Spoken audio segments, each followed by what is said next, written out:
Okay, I think we're going to get started. My name is Mike Raymaker. I'm an athletic trainer and a physical therapist here at Mayo Clinic Health System in Eau Claire. And tonight, I'm going to try to tie together some of the questions that I've had over the phone about exercises for throwers, overhand or underhand throwers. It won't really matter. All of these things will be appropriate for both types of throwers. And it will be appropriate for whether you're a pitcher or not. So before I get into that, we just need to make an announcement that years ago when we started these community presentations, we wanted to be able to offer clinics that gave you a movement screen, a pitching analysis, and exercises specific for your sport. And we are now going to offer those. These are both for overhand throwers for this year, Saturday, February 8th and Saturday, March 8th. There is a sign up here tonight if you're interested, and we ask that you at least sign up 2 weeks before the date of the event, and that you there's a $20 fee, and that you pay your $20 fee 1 week in advance of that event so that you can secure your position. So spread the word. We're finally getting around to doing that, and I hope it's a fruitful event for you. In years past, we've talked a lot about research to support a lot of the things that we've said. Tonight, all I'm going to do is go through the sequence of events that people have, or the sequence of exercises that people have asked me about. We're going to film it tonight so we get it posted on our Mayo Clinic Health System in Eau Claire internet. So now you will have access to the Advanced Throwers 10, which is out there already, which covers basically the core up and through the shoulder girdle. And now we're going to cover more core down and through the legs. So we should have, since throwing is a total body activity, we should have covered every angle, every question that a thrower might have. Before I get into the actual exercises, just a couple of things about mechanics to remember. First thing is the legs delivers the pelvis. The pelvis is really important in a thrower. The pelvis rotates level with the floor, and the pelvis delivers the trunk. The trunk then delivers the shoulders, then the shoulders deliver the arm, and really all you should have to worry about doing as far as effort is concerned, if you're a pitcher or a thrower, is what you do with the ball before you release it. So the objective here is to try to make efficient throwers out of all those people that either pitch, overhand or underhand, and play softball and baseball. So, 3 basic progressions. The first exercise is called a plank, and we do those in static and then dynamic. The second exercises are what we call balance reaches, which are much more dynamic and have a larger progression. There's 3 steps to that progression. And then the last one is what we call chops and lifts. Now the chops and the lifts, as well as the balance reaches, are more dynamic because the trunk moves or the shoulders move. The planks are more for what we would call recruitment and stability, because some people think they have good trunks, but they don't. Now, when you talk about the core is anything from your pelvis, technically from your pelvis to your lower rib cage. Those of us in sports think the core is anywhere from the pelvis to the shoulder girdles. And so the common theme tonight in all 3 of these exercises is what we call proximal stability, something I learned years ago as a Phi Ed teacher. You stabilize the spine, you stabilize and level the shoulders and the pelvis when you pitch and throw. And if you can do that, you can manage all the forces that are coming up your legs, delivering the pelvis, delivering the trunk, delivering the shoulder until you release the ball. Okay? So that's just a quick review. So we're going to start with we'll start with planks first.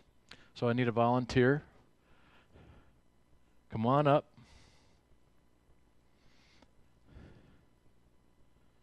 Have you ever done planks before? Okay. So this first one we're going to do is the prone plank. Okay. So we're going to want you face down, resting on your forearms. Elbows are going to be directly underneath your shoulders.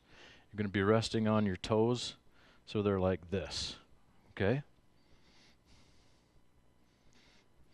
Now, when you do a plank, we should make sure that we've got our neutral spine. She's got a little bit of a sag right here, so she needs to come up. Good right there. And then we need to bring the head up, keep the chin down. So tuck it some more, right there. Should be looking straight down. So if you're working with a partner, you should be able to draw, you can go ahead and rest for a second. Draw a straight line right from her ear, through the shoulder, through the hip, just behind the knee and just behind the ankle. It should be a straight line, okay? Now, if our goal is to make sure that we have spinal and girdle stability, then the quality of the work is what's most important. Because you have to realize that everything you do, you're feeding a sensory information into your onboard computer, your central nervous system, and you store everything, even the stuff that's not good. So if you put bad information into a computer, you'll get bad information out. So it's important that you follow the rules for the technique so that we get the stabilization that we want. So typically in a prone plank, the goal is to get to a minute, where you can hold it still for a minute. Let's say you can't get to a minute. Usually we'd work it like a push-up. So maybe we'd have you do 3 of them for 10 seconds, then work up and do 2 for 15 seconds, then you work up to 1 for 30, and once you get to 30 seconds, you should be able to get to a minute. So our first one was our prone plank, okay? And it's static. She's not moving. She's just holding it, all right? Now the next one's a little more difficult. Now we're going to put her into a left side lying position. So let's have you roll onto your left side. So you're going to be facing out towards the audience. And we want, let's bring the elbow right underneath the shoulder. Put that arm right there. Put your right arm right there. Now, we need a nice straight line here. Okay, good. So now, when she comes in the upright position, we should be able to draw a line right down the middle of her face, chin to nose, divide her trunk in half, divide her legs in half, and again it should be a straight line. If she sags, that's what we would call a break. She's not able to hold, and we'd have her come down, then try it again, and see how long she can hold, okay? So, let's go up into the side lying plank. Now, you want to drop your head, and turn it there. It's a little awkward, but you have to be able to stand back here and look at that line. And she's holding that line pretty well. She's got a little struggle here. The pelvis is rocking back and forth this way. But you know what? That's okay. Can reach up. All right, and down you go. Now the right side lying plank is the same exact thing, except now she's on her right side.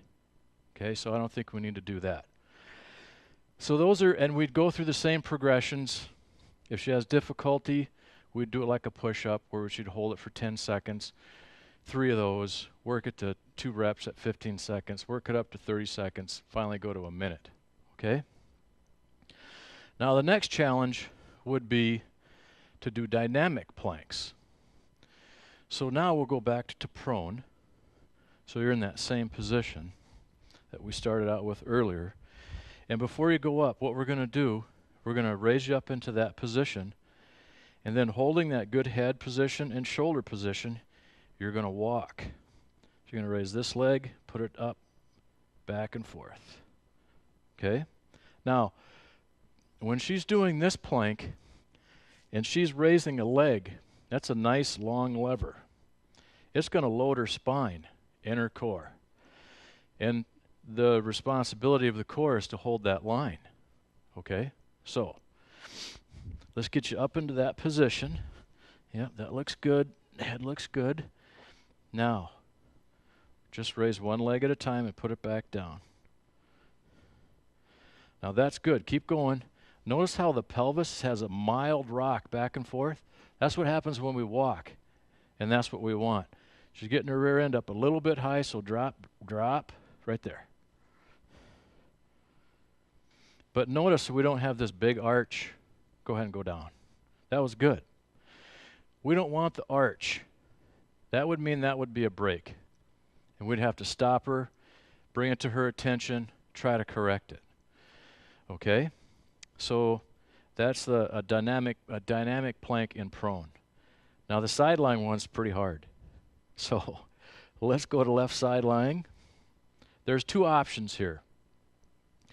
We can use the arm to load the trunk or to load the core, and it's more difficult to use the leg. Okay, so we'll show you two options with the arm, and then we'll show the leg. So let's get lined up. Yep, good. Yep, and then turn your face that way, then drop your head down. Good. All right, now, before you go up, the first one that we'll do is you're going to take your arm and bring it straight across your body and straight back. We want the trunk to turn like this. You got to fight that, okay? So, go ahead and go up. Good. There's our straight line. Raise the arm up and then pump it back this down and back and go just a little faster. Little faster. So you can see the pelvis turn, which is okay. She's in a pretty narrow range right there. She's keeping this nice and elevated. Okay, and come down. Now our hold times would be the same as we did for dynamic or for static. Okay. Now you can offer some unique challenges here for people. You can put weight in that hand, which makes it a heck of a lot easier to control, to manage. Let's do a figure 8. Okay, so now you have your up arm. You're going to make a loop at the top, kind of cross at your hip, loop at the bottom, loop at the top, cross at your hip, loop at the bottom. Okay, so get that nice stable position you had earlier. Get the arm up there and make a figure 8. Try to keep your arm straight. There you go. See, now the trunk is moving a little bit more, but she's managing it pretty well. She's got a little bit of a turn this way, so we need to work on her obliques, and let's go ahead and stop. Okay? Now, the last load to the spine and side lying is with the leg, and it's really tough, I think. Now, so this time you're going to keep your right arm right at your side, and you're going to try to raise this leg straight up in the air. Okay? All right, so let's get that good position. Okay, rotate that shoulder back a little bit. Now raise the leg up and down. That's the tough one. But go ahead and come down. It's an excellent exercise because it loads the core, but it also loads the adductors on on the down side, which is so important for anybody in athletics because the muscles on the sides of your hips keep your pelvis level when you're running, walking, and jumping. That way, the hip doesn't drop significantly on one side and on the other, which would really overwork your low back, your sacroiliac joint, your lumbar spine, and so forth. Okay, so those are your, and again, if we were to do the straight leg raise out of the side lying position, maybe we, instead of counting number of repetitions, we would count the number of times that she can actually elevate the leg and bring it back down without losing her alignment. And maybe, and there are, for every exercise that we do, you can manipulate it to make it easier or more difficult. So If she had difficulty with this long leg position, we'll shorten the legs. So, okay. Now try to get in that good alignment position and then bring yourself right up. Now she can hold. So then maybe we work on, a figure 8, horizontal AB and adduction with this arm, bringing it back and forth across the chest. Maybe longer hold times, maybe other exercises to increase the strength of the hip abductors, and then eventually try to lengthen the legs. Okay? All right. So those are kind of a two-step progression for core work for good recruitment and stabilization because we're doing static and then a dynamic plank. Okay. Questions about that? Next one. Let's have you stand. These next exercises are called balance reaches. These are more dynamic. And I think I'm going to have you go stand sideways like this to start so we can illustrate. The balance reach position, she's going to be in right stance balance. So that means she's going to be standing on her right leg. She's going to put her she's going to keep her thighs parallel, and she's going to put her left foot behind her so it's resting on the ground like this. Now, are you right-handed? So you throw right-handed. So this is going to be her stance leg. So most of the work will focus on this right side. The left side is really necessary that you work on the quadriceps or the muscles on the front because they have to catch the load of that striding left leg. But we're going to do all 4 of these balance reaches on each side. We'll just go over the instruction for the right. Okay? So this first one is what we call a forward and downward balance reach. We want to get the gluteus maximus, the quadriceps, and the calf muscles involved here.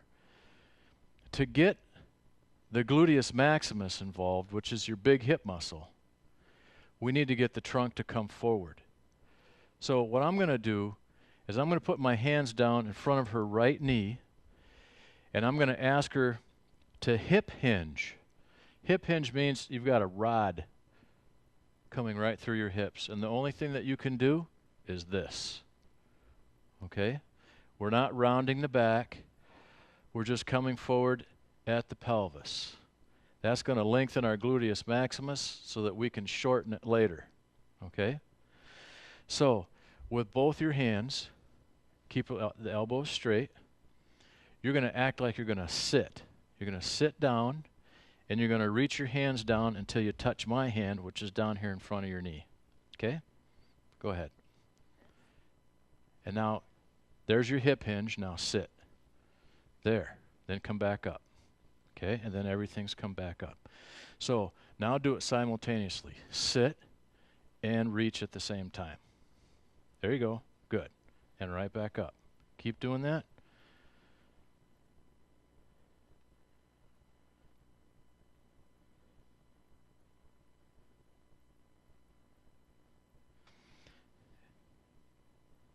Okay? Now, let's turn and face you that way. Do the same thing. Okay? So I'm going to put my hand right here. So I just want you to keep an eye on her right knee. See how it kind of goes to the inside, then comes back? But the knee still stays inside the foot. That's a good sign. If the knee comes too far in the foot, then we would work the abductors a lot more, maybe with the side-lying planks, to make sure that she's got good alignment as she comes down. But unlike the planks, now her trunk is moving. It's more dynamic. But she's still maintaining, she has level pelvis, level shoulders, and we're making sure that she's hip hinging, making sure the spine is in neutral the whole time. So that's forward and downward reach. Typically we do these in sets of 8. 4 on each leg, 4 exercises on each leg, a set of 8 for each movement. So the next one is what we call a rotational reach to the same side. Same side is reference to the stance leg, because there's going to be an exercise where we go opposite here in a second. So now what you're going to do, as you sit, what you're going to do is keep your arms out in front of you and rotate as far as you can to your right till your shoulders are as square as that way as you can, and then you're going to bring yourself back up to the standing position. So right stance balance, arms out in front, turn your shoulders as far as you can that way as you sit, and then come back up. Yep, keep going. So we always want to monitor the trunk to see if she is arching her back. We like to keep that right foot still. Good. And we see that the thigh is staying pretty much in line with the foot. That's a tough one. Okay. So that's rotational reach to the same side. Okay. The next one is a backwards overhead reach. We're going to eliminate some muscles that she's been using. So we're going to take out the hip muscle, and we're going to make the quadricep do most of the work. So now when you do this one, what you're going to do is think about keeping your arms straight, but think about taking your elbows past your ears. The trunk will not go forward. You're just going to go straight down. Okay? Let's try that one. So, yep, reach back as you sit down. Oh, just in right stance balance. Let's go right to right stance balance. Good. Then as you sit, arms go back over your head and come back up. Now she's got to use solely quadriceps to come up. So you got a little bit of arch back here, but not too bad.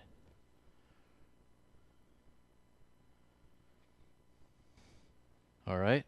Our last one in the sequence is an overhead reach opposite. So now you're going to sit, but you're going to start with your arms here, and as you sit, you're going to tip this way. So we don't want you to do this. We want you to keep your hands relatively close, and then tip yourself over as you go down. To me, this is keep your arms way up. There you go.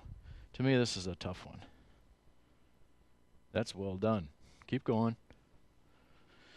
So now we ought to see this, keep going. We ought to see this hip pop out just a little bit as she tips over. Okay, and stop. Those are the 4 balance reaches that we liked, and you would do them on both sides. That's the first step. The second step, we would add weight to the activity. She'll still be stationary, but we're going to add weight. So, this is 3 pounds, I believe. 3.3 pounds.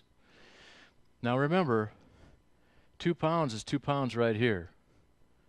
It's 5.5 or 7.5 out here because of the length of the lever.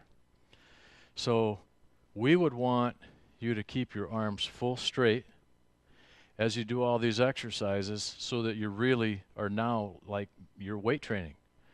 But you're doing it functionally, doing the things that the hip and the leg needs to do and the trunk needs to do to be a thrower. Okay? So we'll just do a couple of reps of this one. So let's go back to forward and downward reach, except now you're going to be holding that weight. Okay? And let's get into right stance balance. Yep. And now you're going to sit and you're going to do that little hip hinge. And I'll keep my hand down here. You're going to put that weight on top of my hand.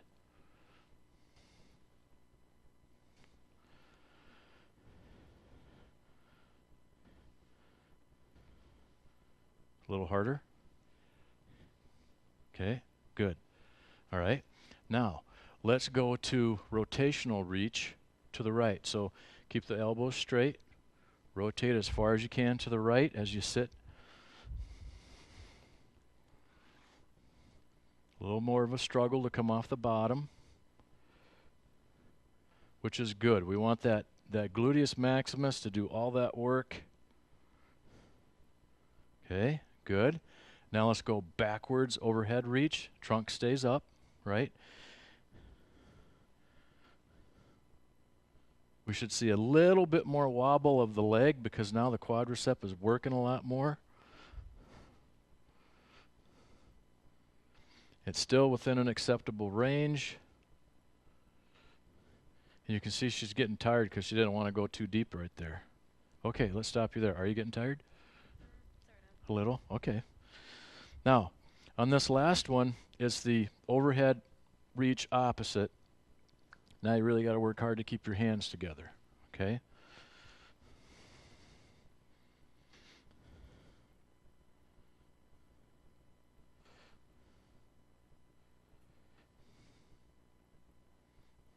All right? Now, that's step 2 in the progression. Step 3 is now she's going to travel. She's going to do a series of lunges. Typically, we do this over about 10 to 15 feet. Down and back equals 2. So let's go from right here, and we'll go equal to that first black plate. So let's have you stand right here. We'll have you turn and face that way. Now, when you do this forward and downward reach, it's going to be like this. The ball's going to start here. There's no balance position. So the ball's going to start here, and we're going to drop it to load your leg. So we hip hinge, and we bring the ball down to in front of the knee.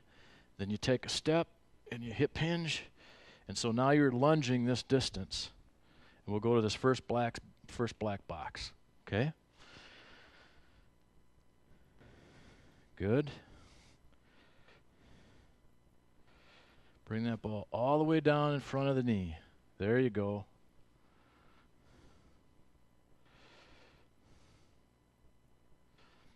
Okay, good.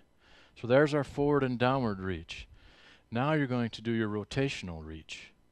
So now, when you do that, you're going to bring the ball, you're going to have to go to the same side, so you got to reach this way. Then you're going to come up, take your step, reach this way, and then travel the rest of the distance. So bring it down, good.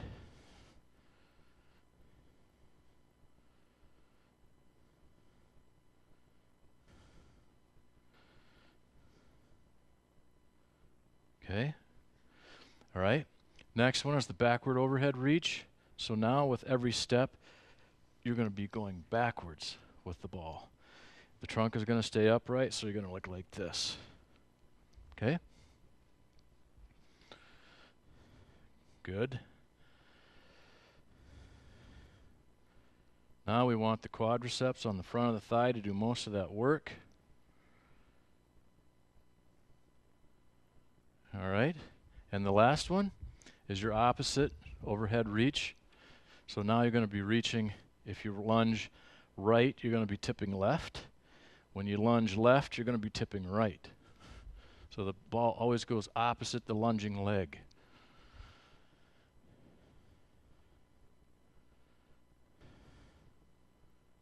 Okay, yep, keep those elbows nice and straight. All right, very good. So that is a 3-step progression for your balance reaches, from stationary to weighted to traveling and weighted. Okay? Now, the last one, the last exercise type in the 3-step sequence is what we call chops and lifts. And we're going to start out, the first step in this progression, 2-step progression, will be what we call half kneeling. So in half kneeling, let me get a pad out here for you. Let's turn it this way.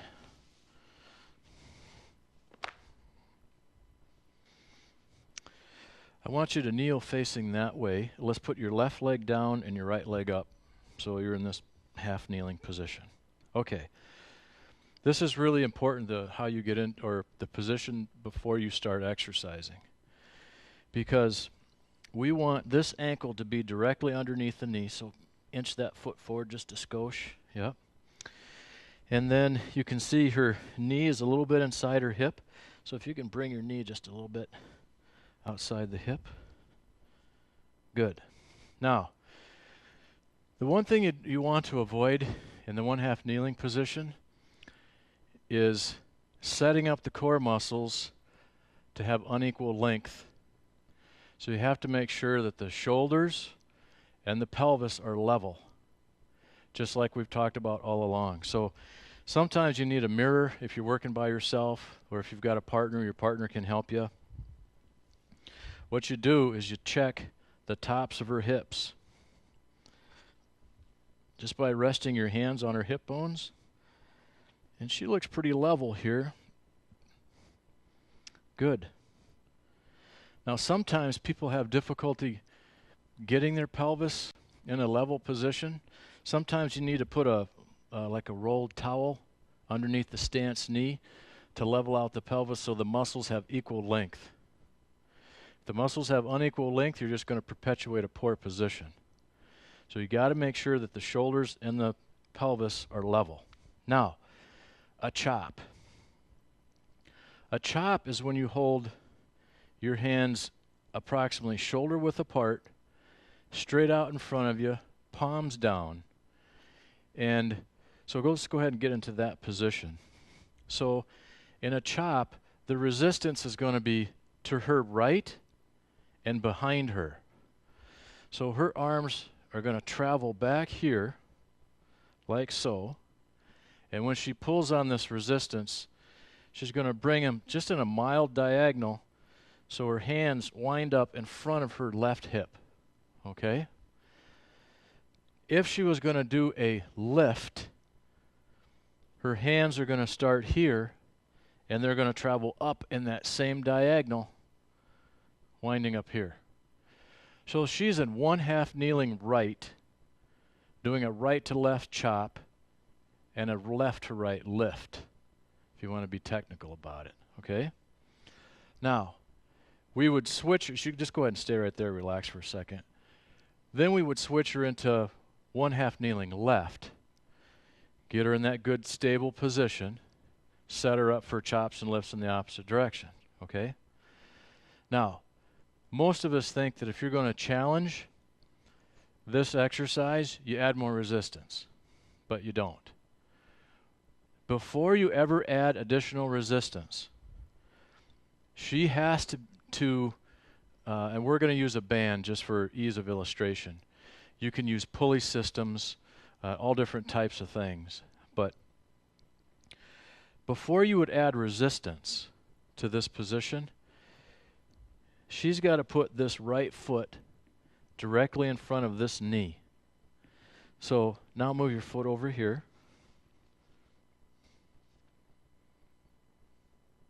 Now, nice and tall. Now just put your arms down by your sides. See, it's a little difficult even just to manage this position. So what you're hoping for is as she strengthens her core from doing chops and lifts, she'll eventually be able to get to this position and be nice and stable, then do her chops and lifts, and if she can do it with a previous level of resistance, then you go up. But not until she can manage this position. So it's, and why don't you go ahead and move that foot back out there now so you can relax. But that's what you want to see. You want to see somebody struggle to keep this position. If they have large amplitude swings, then you have to make adjustments to make it easier. But right now, you just want to see that core fight to keep this nice stable position. Neutral spine, level pelvis, level shoulders, okay? So now let's do a couple of chops. Let's set this up again. So I think that ankle looks good. That knee looks good. So let's put a little knot to make this easier for you. We're going to put that one in your left hand, palm down, and then put your right hand on the band so it's about shoulder width apart. Yep, arms straight out in front. Good. Now, at home, if you were doing this by yourself, you would look to take one of these bands and put a door behind you so you can put the band inside or by the hinges. All right, so it doesn't pull up or down. So what I'm going to do, let's pull your arms back and bring them up.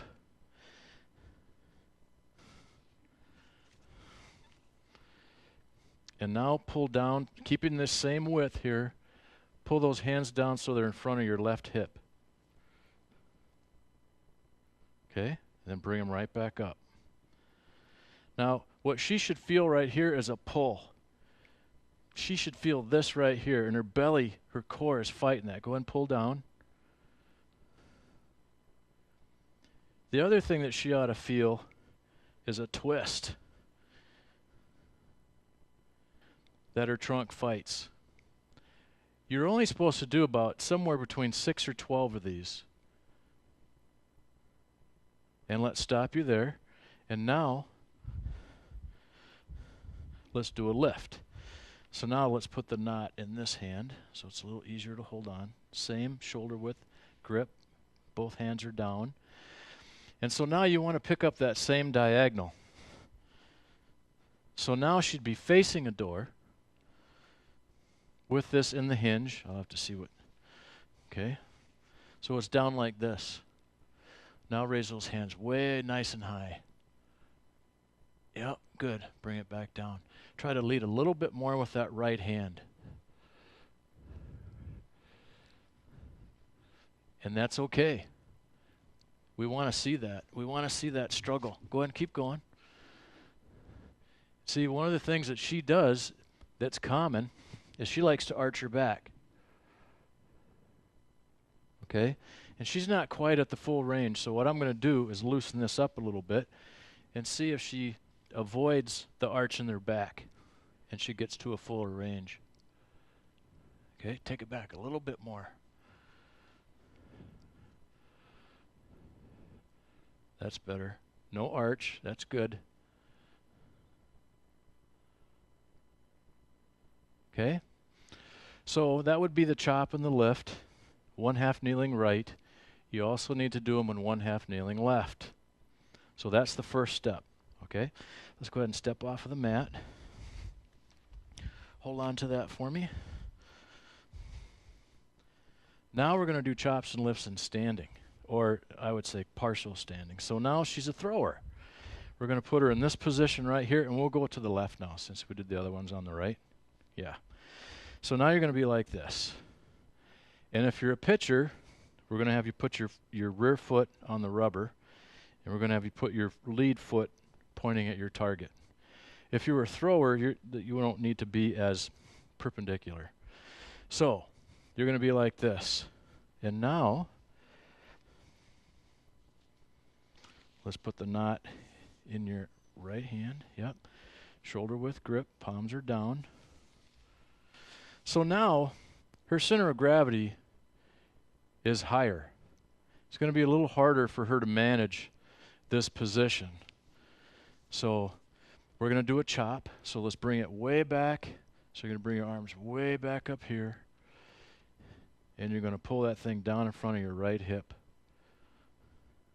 Good.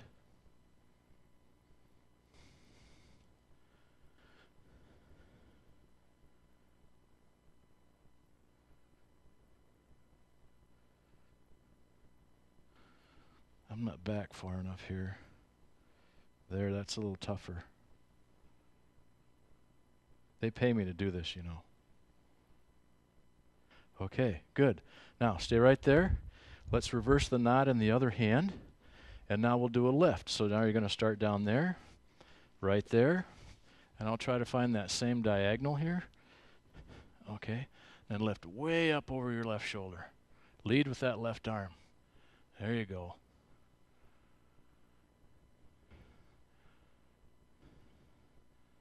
Yep, that's getting better. See, she's got a little struggle there, and that's good. That means she's working, that core is working. All right, let's stop there. The other thing that's nice about the chops and the lifts is that the arm is traveling in a similar diagonal as to when you throw. So you're not only working core, you're getting shoulder stability at the same time. Okay? Thanks. That was great. Now, so just to wrap this up, one, we have a 3-step process here. 1 are your planks, static to dynamic. 2, your balance reaches, 3 steps. Static, no weight. Static with weight. Dynamic, so now you're lunging and you're really getting a lot of trunk and arm work. Still trying to concentrate on spinal and girdle stabilities. And then the last one, we try to get you a little bit more functional to throwing, get you into a half chops and half standing, or excuse me, half kneeling and half standing, so that you can do chops and lifts, which is similar to throwing. Now you put that together with your Advanced Throwers 10, which is on our internet site, and now you have a pretty good preseason program that you should be doing. A lot of schools right now, a lot of high schools are going to their open gyms at least once or twice a week. So you ought to be doing this at least 3 days a week at this point if you're in high school. Lower levels maybe have not started yet. You could get away with 4 days a week. Once you get into the season, you're only looking at probably 1 or 2 days out of the week, because then you'd be playing a lot of baseball or softball. So that should take care of it, with the exception that we need to remind folks to sign up for that video analysis and additional exercises specific to your throwing technique. That's coming up on Saturday, February 8th, and March, February 8th. If you have questions, you should call 838-71 or 838-6190. But that's all I have, unless somebody has questions.